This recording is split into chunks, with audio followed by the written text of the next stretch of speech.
Hello, Michael. Hello, Ernesto. We have a question today that says, we heard people say they experience sleepiness, pains, and all sorts of things when practicing Atma-vichara as an act of self-sabotage of ego to prevent itself from going within. Michael talks in his last article of his blog that, on the contrary, since this practice is a practice of being, of relaxation, it should have a positive impact on our lives. Do some people blame Atma-vichara for their own mental or bodily issues?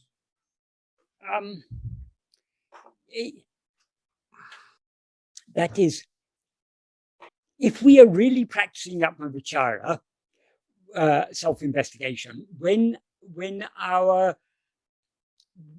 practicing, when we are trying to be self-attentive, vasanas will be constantly rising. That is because as ego, we don't want to surrender, or at present we don't want to surrender because we still have strong Vishaya vasana, strong inclination to experience other things. So when we are trying to attend to ourselves, we are putting ourselves in danger. We are putting ourselves in danger of complete dissolution. Ourself here means ego. So our inclination to hold on to other things keeps on rising. So when we are trying to be self-attentive, vasanas will be constantly rising. If we cling to self-attentiveness, those vasanas are gradually being weakened because vasanas are fed by our attention. When a vasana sprouts in the form of a liking, a desire, a thought, if we attend to that, a liking or desire or thought, if we dwell on it, we are thereby nourishing the vasana. If instead of attending to whatever we're inclined to attend to, we attend only to ourselves, we are thereby weakening that inclination, that Vishaya vasana. There may be some people who,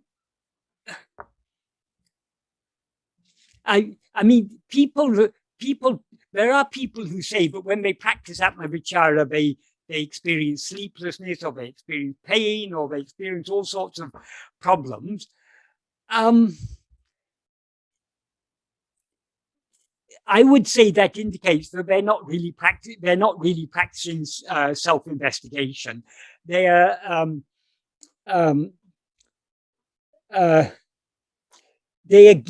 that if we are practicing self-investigation genuinely, we won't be concerned about sleeplessness or pain or other things. If we are concerned about sleeplessness and pain, we are not actually practicing self-investigation.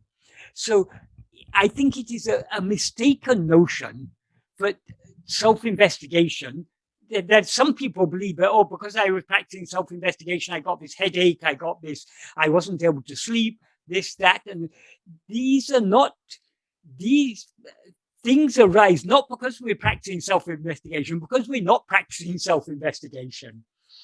And ultimately, all these things like pain, sleeplessness, and so on, this is all according to destiny. So it has got, if we are destined to spend some nights without, in a state of relative sleeplessness, we will have to undergo that. If we are following this path of self-investigation and self-surrender, we will not be concerned about that. Okay, some nights we sleep well, some nights we don't sleep well. So what? Big deal. Move on. My only concern is it's Bhagavan's sweet will. If I don't sleep tonight, then it's his will. So we accept things. So we wouldn't be concerned about sleeplessness and pain and so on. Okay, now I've got a headache. That's Bhagavan's will. Why should I be concerned about it? So we are able to tolerate all these things with an attitude of indifference because we take it all to be Bhagavan's will, and therefore we're unconcerned about it. Because we're unconcerned about it, we are able to attend to ourselves. If we are much concerned about all these things, then we're not attending to ourselves. We're more concerned about the sleeplessness or about the headache than about attending to one to whom the sleeplessness occurs, to whom the headache occurs. Bhagavan's path that Bhagavan gave us a beautiful clue to follow this path of self-investigation. It doesn't matter what experience may arise, whether it's pleasant or unpleasant. To whom does it appear? That is, all experiences, they occur or appear to whom? To me. So we turn our attention back to ourselves. That should be our only concern. Here, I think that the most difficult point is the addiction to the resistance, no? The addiction that the sadhaka has to continue to recreate this resistance to what it is in this moment. That is, we have to be realistic. That is, so long as we have our Vishaya vasanas are still relatively strong, our resistance will be strong. We shouldn't be perturbed by that. We have to be realistic. Yes, I've got strong Vishaya vasanas. So what? Let me continue trying, because Bhagavan has said, if we try to follow this path, slowly, those vasanas will get weakened. So it doesn't matter how strong they are, so long as we are trying to follow this path, we may not be succeeding because our vasanas, we may not be succeeding to a great extent because our vasanas are very strong. But the mere fact that we are trying is sufficient, because the mere trying to be self-attentive is gradually strengthening our sat vasana and weakening our Vishaya vasanas. Maybe too many people has too many expectations about how much time. Yes. We shouldn't have any expectation about that. We are already that. So it's not far away. Why we don't experience ourselves as that? Because we still like to experience other things. So we have to wean our mind off its liking to experience other things. In other words, its inclination to experience other things, Vishaya vasanas. That is our job now, is weaning our mind off its Vishaya vasanas. How do we wean our mind off its Vishaya vasanas? By trying to be self-attentive. We just have to stick to this, trying to be self-attentive. That's all we need to be concerned about. Whether ego is going to die the next minute or after 100 lifetimes, doesn't matter. We know the direction in which we have to move. That is, we have to try to be self-attentive. That's all we can do. That's the best we can do. There's nothing better than being self-attentive. In verse 8 of Upadēśa Undiyār, Bhagavan says, rather than Anya-bhava, meditating on God as something other than ourselves, and Anya-bhava, meditating on me as nothing other than ourselves, is the best among all. So self-investigation is the best thing we can do to purify our mind, to weaken those Vishaya vasanas. There's no better means. There's no faster means or more effective means. So let us continue trying. Whether we succeed or not, it doesn't matter. When a small child is learning to walk, it doesn't get up and fall, and after one or two attempts, this is hopeless, I'll never learn to walk, I'll give up. No, the child continues until it learns to walk. We have to be like that little child. We have to have that dogged determination. Yes, if I continue trying, whether I'm succeeding, that is, we're all succeeding, at least to a little extent. When we try to be self-attentive, at least for a moment we are successful, even if the next moment our attention goes out again. So let us just go on trying. And sooner or later, success will be ours. Success will follow us. That is, our success in being self-attentiveness will follow us. And pure self-awareness alone will remain. Sí, Carlos. No, I understand that in sleeplessness or any other kinds of symptoms can be handled. I mean, there's no problem. But in the case of strong pain, or when the body is aching, or you have some strong chronic disease, something that I guess you can still, of course, do Atma-vichara in any case whatsoever. Could you experience such pain? This problem, no? That you think that is very chronified, no? Your pain or your headache or whatever. It's very important to increase the indifference for all of that. Yes, yes. And to That try is- to attend what you really are in this moment. Whatever great pain we may be in, could we be in that pain if it were not Bhagavan's will? Since it's Bhagavan's will, and that is, what is the definition of God or Bhagavan? It is that God is that which is all-knowing, all-powerful, and all-loving. So nothing can happen without his knowledge. And because he's all-powerful, nothing can happen without his consent. And because he's all-loving, nothing can happen that is not good for all concerned. So this is the basic principle on which the path of surrender is based. We have to, if we are not willing to accept that God, or whether we call it God, Guru, or Bhagavan, makes no difference. Nothing is happening apart his will. But his will, and his will is because he's all loving. He's infinite love. He loves us as himself. He wouldn't do anything to us that wasn't good for us. So even if we're in the worst of pain, that pain is what is good for us. We may not understand how this pain is good for me, but it's good for us. If we are willing to accept that, even the pain will not be painful because we're ready to accept it. What makes any experience unpleasant, painful, is because of our likes and dislikes.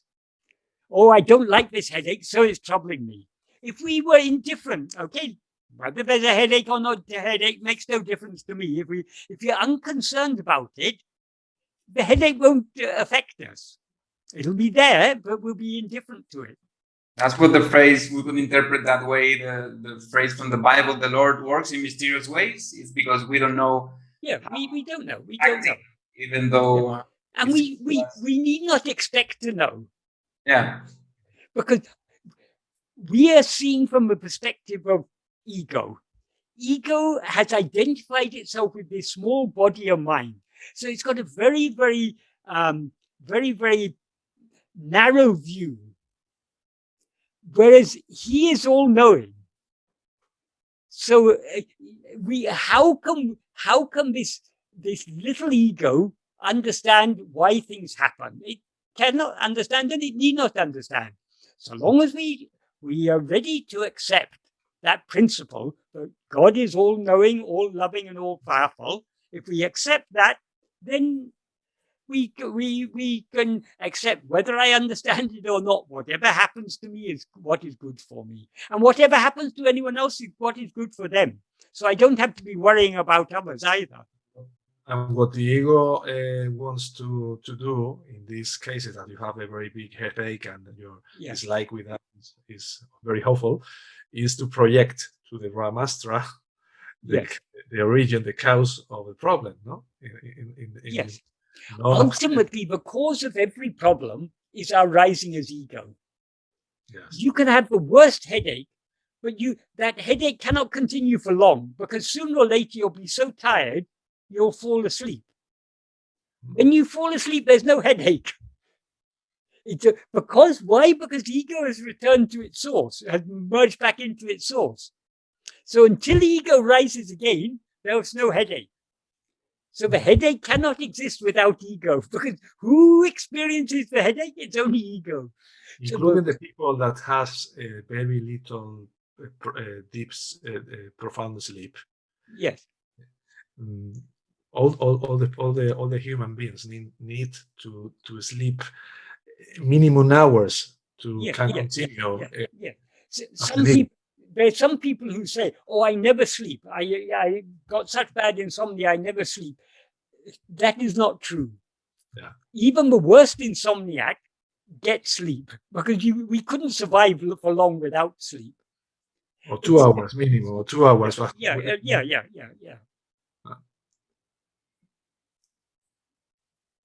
And the problem with insomnia, people who suffer from insomnia, they worry about it, and because they worry about it, it causes more insomnia. So, but of course, it's all according to prarabdha. So, but indifference to whatever happens, that is a very, very great aid in this path. In fact, that's essential. to the extent to which we're indifferent to whatever happens, in other words, to the extent that we free ourselves of our likes and dislikes, to that extent we can surrender ourselves and thereby turn our attention back within. So this part of self-investigation and part of surrender, they are inseparable. We cannot investigate ourselves without, we can investigate ourselves only to the extent to which we're willing to surrender ourselves. And we are indifferent to the world. Yeah. And we can surrender ourselves only to the extent we're willing to let go of everything else and hold on to ourselves. So actually, there are two ways of describing one and the same path. Sadhuam used to say that, yes, Bhagavan did say, either investigate yourself or surrender yourself. Bhagavan said it as if it was an alternative. Sadhuam used to say, that is like a father saying to the son, do you want a coin with a head on it or a flower on it? If the child says, I want a flower, you show the flower side of the coin. If he says, no, I don't want a flower, I want only a head, the same coin you give the other way up. So Bhagavan, though he offered it as if they were two different paths, they are actually one and the same. Because let anyone follow either self-investigation or self-surrender. If they follow properly, they'll very quickly understand that they're one and the same thing. Just two ways of describing the same path.